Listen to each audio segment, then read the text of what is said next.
Before Satan became the enemy of mankind, before the serpent entered the garden, before sin touched the earth, there was an angel, not a demon, not a monster, an angel, and not just any angel. He was the most beautiful being God ever created. His name was Lucifer, the angel of light. But one day, pride entered his heart, and heaven itself would shake, because the most beautiful angel in heaven was about to start a rebellion against God. And the day Lucifer fell, the war between heaven and darkness began. The Bible describes heaven as a place of unimaginable glory, a kingdom of light, millions of angels, worship rising like thunder before the throne of God. And among those angels, one stood above the rest. Lucifer. His name meant morning star. The prophet Ezekiel describes him as perfect in beauty, full of wisdom, covered in precious stones, emerald, ruby, topaz, diamond. His very presence reflected the glory of God. Lucifer was not just an angel. He was a guardian of heaven's worship. Music flowed through him. Praise surrounded him. He stood close to the throne of God, closer than most angels would ever come. But something began to change. Lucifer began looking at himself, at his beauty, at his power, at his position, and slowly, admiration became pride. The Bible says in Ezekiel 28, "Your heart became proud because of your beauty." Instead of worshiping God, Lucifer began admiring his own glory, and a dangerous thought entered his mind, a thought that had never existed in heaven before. What if I could be like God? And that thought became ambition.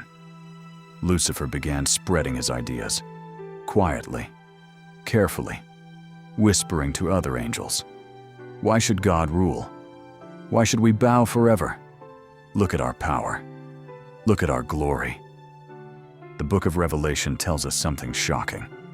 Lucifer convinced 1/3 of heaven's angels to follow him, millions of angels, turning against the Creator. For the first time in eternity, rebellion existed in heaven. And Lucifer made a declaration that shook heaven itself. Isaiah records his words, "I will ascend above the clouds. I will raise my throne above the stars of God. I will be like the Most High." But heaven belongs to God alone, and rebellion cannot live in his kingdom. Then something unimaginable happened. War. Not on earth, not in hell. War in heaven. The Bible says in Revelation 12, war broke out in heaven. Michael the archangel and the armies of heaven stood against Lucifer, and the angels who followed him. Light against darkness, truth against rebellion, heaven against pride. The battle shook the heavens. But Lucifer was never stronger than God, and rebellion can never defeat righteousness. The outcome was certain. Revelation says, the great dragon was hurled down.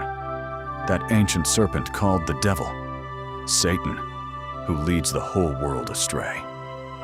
Lucifer lost the war, and in a single moment, the most beautiful angel in heaven was cast down, falling from glory, falling from light, falling from the presence of God.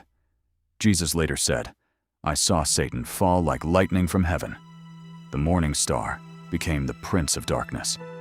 Lucifer became Satan, the adversary, the deceiver, the enemy of mankind.